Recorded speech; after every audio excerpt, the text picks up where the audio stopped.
클레어는 가까운 관목숲에서 아이들의 수다를 들으며 슬며시 미소 지었다. 정말 예쁜 아이들이었다. 하지만 반면에 당혹스럽기도 했다. 아이들의 대화에 잃어버린 뭔가가 다시 떠올랐기 때문이다. 단순히 기억만 잃은 게 아니었다. 클레어는 아무것도 몰랐다. 여왕 마마가 뭐지? 그런 말을 들어본 적이 있었나? 아니면 저런 식으로 놀았던 적은? 뱃속의 아기 때문에 날마다 깜박깜박 하진 뭐예요? 어린 소녀는 그렇게 말했다. 클레어는 알리스를 도와 베탄의 어머니를 위해 허브를 준비하고 있었는데 그 어린 소녀가 하는 행동을 충분히 이해할 수 있었다. 그 이야기가 왜 이다지도 슬프게 느껴지는 걸까? 클레어는 밀짚 모자를 매만지고는 알리스가 모아오라고 한 허브를 들고 천천히 오두막으로 돌아갔다. 클레어는 무엇이든 배우겠다고 다짐했다. 뭐든지 닥치는 대로.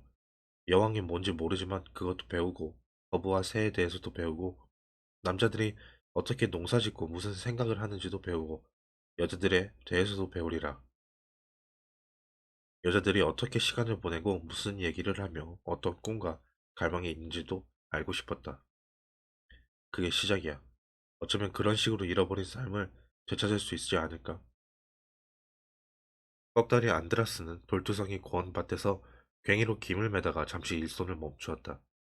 그리고 이마에 구슬땀을 훔치며 오솔길을 따라 걷고 있는 신비의 소녀를 지켜보았다. 클레어는 처음 몇 주간 다리의 상처와 붓기가 가라앉을 때까지 다리를 절룩거렸다. 그래서 안드라스는 클레어가 곱추에 절름발이가 되면 어쩌나 하며 불안해했다. 상처를 치료받지 못한 사람들이 종종 그랬다. 몇 년 전 보트가 뒤집혀 암초에 부딪힌 뒤로 아버지도 한쪽 팔이 갈고리처럼 굽어있지 않는가. 하지만 바다소녀 클레어는 지금 무척이나 편안히 오솔길을 걸었다. 두 다리 모두 곧고 튼튼하며 부드러운 가죽 신을 신은 신발도 문제없어 보였다. 그녀는 900일까지 왔다가 숲속으로 사라졌다. 알리스와 함께 사는 오두막으로 가는 길이었다. 안드라스의 밭에 그림자가 가로지르고 있었다. 그는 고개를 들고 들판을 맴도는 까마귀들을 향해 팔을 저었다.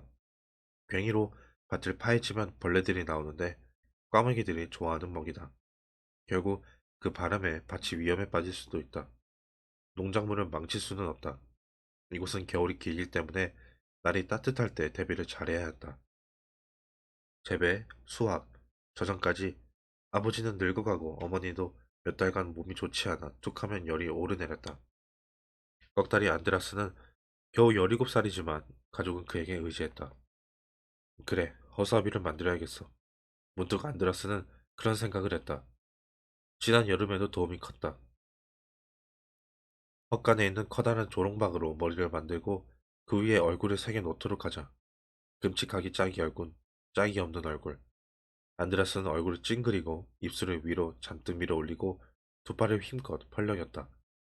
허수아비는 바람 속에서 그렇게 소매를 펄럭이며 까마귀들을 쫓아줄 것이다. 안드라스가 우뚝 동작을 멈추었다. 갑자기 바보라도 된 기분이었다. 그래도 바다 소녀가 안 본 게 다행이었다. 그녀한테는 지혜롭고 근면한 사내로 보이고 싶었다. 머지않아 신부를 드릴 자격이 있는 남자로. 클레어는 그 짐승을 무서워했다.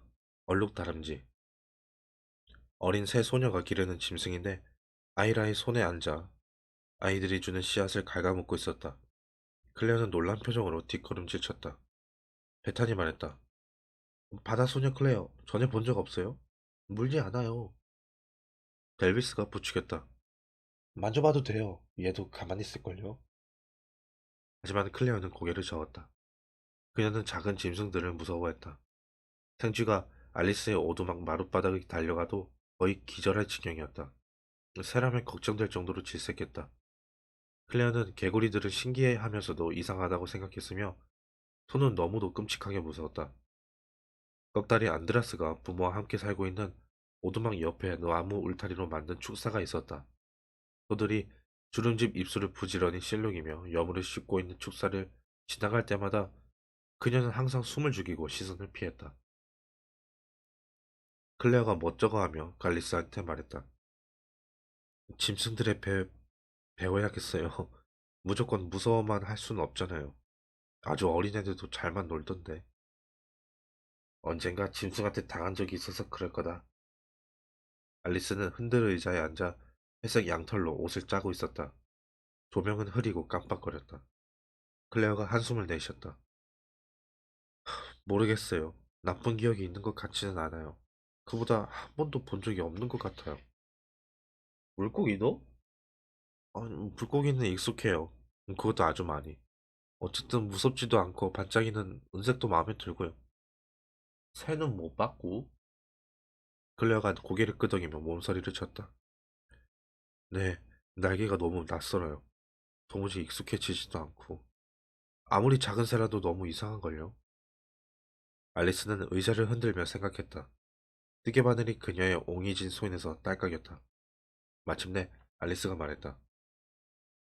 절름발이 아이나르가 새를 잘 다룬다. 한 마리를 잡아 달래서 애완용으로 키워보자꾸나. 애완용이요? 뭐 예쁜 놀이개 같은 거야. 그 애가 나뭇가지로 새 장도 만들어줄게야. 클레어는 그 제안에 움찔했지만 그래도 동의했다.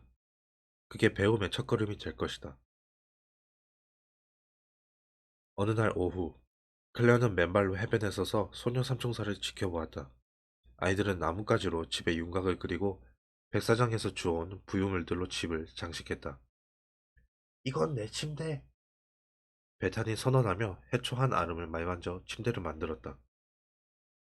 부엌에 컵도 있어. 아이라는 움푹한 조개를 한 줄로 눌러놓았다. 그러고는 우아하게 조개 하나를 집더니 뭔가를 마시는 척했다. 델비스는 달려가 바위 옆에서 나뭇가지 하나를 끌고 왔다. 바람에 부러진 가지에는 아직 이파리가 잔뜩 붙어 있었다. 얘야, 빗자루야. 내가 빗자루를 구했어. 델비스는 신나는 목소리로 선언하며 잠시 모래를 쓸었다. 아니야, 조금 고쳤어야겠다. 그러고서 곁가지 나무를 끌어 내 옆으로 던졌다. 자, 이제 멋진 빗자루가 됐어. 클레어는 아이들을 구경하다가 델비스가 버린 장가지를 집어들었다. 그리고 축축한 백사장 위에 찍힌 자신의 발자국 발가락마다 가지 끝으로 찔러 둥근 구멍을 만든 다음 한참을 키득거리다 이파리로 발자국을 지워버렸다. 부드러운 바닷바람이 거친 모래를 쓰다듬었다. 클레어는 뒤로 물러났다가 다시 허리를 굽혀 이름 첫 글자를 적었다. C, L, 그리고 A. 그때 바닷물이 밀려들어와 글자들을 지웠다. 클레어는 바닷물에서 멀리 물러나 다시 CLAIR 라고 적었다. 그게 뭐예요? 그림자 하나가 이름을 가렸다. 베탄이 내려다보고 있었다. 내 이름. 베탄이 멍하니 내려다보았다. 그 옆에 내 이름도 적어줄래? 클레어가 나뭇가지를 내밀었다. 어떻게요? 그냥 글자를 쓰면 돼. 글자가 뭔데요? 클레어는 깜짝 놀랐다가 오, 아직 글을 배우지 못했구나 하는 생각이 들었다. 문득 자신의 모습이 떠올랐다. 공부하는 클레어, 글자의 소리를 설명하는 선생님, 그녀가 다닌 곳도 기억났다. 학교라는 이름의 건물. 아이들은 모두 학교에 다녔다. 클레어는 벼랑과 언덕과 오두막과 바다를 둘러보았다. 멀리 배들이 흔들리고 사람들은 열심히 그물을 손질했다. 그런데 학교는 어디에 있는 걸까? 이제 곧 학교에 다니겠구나. 학교가 뭐예요? 클레어는 아이에게 어떻게 대답할지 난감했다. 그리고 문득 그게 무슨 상관이냐는 생각이 들었다. 알파벳 기호. 이름을 부르면 그만이지. 굳이 쓸 필요가 또 뭐란 말인가. 그녀는 자신이 쓴 글자들을 내려다보다가 발가락으로 문질러 버렸다. 그리고 바닥을 밟아 다진 다음 나뭇가지는 반짝이는 갈조더미 속으로 던졌다. 알리스는 베네딕트 영감을 절름발이 아이나르에게 보냈다. 그리고 오래지 않아 젊은이가 낑낑거리며 언덕 위 오두막에서 내려왔는데 등에 나뭇가지 세 장을 짊어지고 있었다. 세 장 안에는 새도 한 마리 들어있었다. 여기 있습니다. 그가 알리스에게 말했다. 아이나르는 말이 없는 총각이다. 탈출에 실패한 뒤 은둔자가 되었지만 사람들은 여전히 예전의 착한 소년을 더 많이 기억했다. 비록 아버지 물건을 훔쳤다고는 하나 사람들은 그마저 용서했다. 그의 부친이라는 인간이 모직이 짝이 없는 심술쟁이였기 때문이다.